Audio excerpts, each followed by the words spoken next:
In May 1992, Bosnia-Herzegovina was descending into war, and one mediator was thrown into the midst of the crisis. We've made a lot of appeals. The situation is very serious. We are not too sure what we're going to do at this stage. Colm Doyle, an Irish military officer, was confronted with the toughest negotiations of his career, trying to free the Bosnian President Alija Izetbegovic from the Serb military unit that had taken him hostage. The European Community Monitoring Mission under Doyle's leadership had arrived in Bosnia in 1991. Yugoslavia was crumbling, but efforts were underway to contain the conflict. Slovenia had already declared its independence, and Croatia was mired in civil war. We were very concerned about what was happening in Croatia, but when I came in October 91 to Bosnia, there was no conflict. So our main mission was to try and persuade all sides not to have any conflict.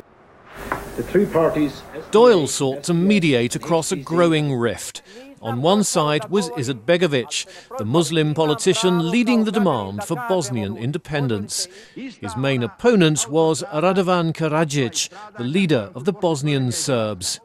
In February and March, a majority of Bosnians voted in favour of independence, and the United States and European nations soon recognised Bosnia's sovereignty.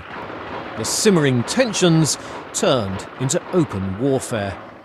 The battle surrounded a hotel housing EC monitors, foreign journalists and UN peacekeeping forces. Well, I think for a lot of people here in Bosnia, they will remember the 2nd of May 1992, because really that's the day that war really, I think, started in Bosnia, in Sarajevo.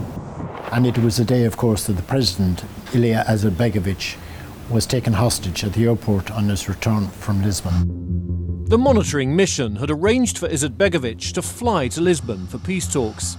But when he returned, the airport had been taken over by a Bosnian Serb unit of the Yugoslav People's Army, or JNA. This is Colm Doyle, phoning from the EC Monitor. Doyle made a televised appeal for the Serb forces to release Izetbegovic, then the leader of the multi-ethnic rotating presidency. I am ready to be used, but I must have a total cooperation and support from both sides. It can only be done by a ceasefire, and it must be done now.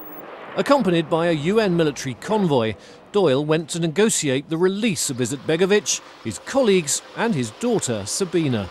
It was decided that in order to allow the other member of the presidency and Sabina to be released, that I would stay behind as collateral or as a hostage.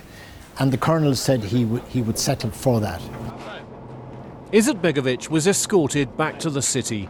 In exchange, forces loyal to the president agreed to allow General Milutin Kukanjac and the JNA troops under his command to leave the neighbourhood where they had been surrounded.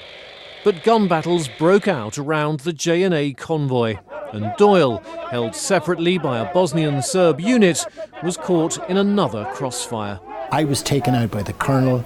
He took a pistol out, he pointed the pistol at me and began to wave it round, and that was the time I was really very scared. But for some reason I got very angry and I said to him, "Do not point that pistol at Lord Carrington's personal representative, because your career will be finished." Izetbegovic and his party made it out alive. No statement. Okay, please. But the fighting that day took other lives. Even though we succeeded, it wasn't without casualties, and that's something I always regretted. But it was a very dangerous day, and it's one I think all of us will remember for the rest of our lives. Doyle left Sarajevo on May the 12th, in the early days of a siege that would last nearly 4 years. We flew up to Pale, and that was the first time I physically saw the ring of steel round Sarajevo. Tanks, artillery, mortars. The devastating war took tens of thousands of military and civilian lives on both sides.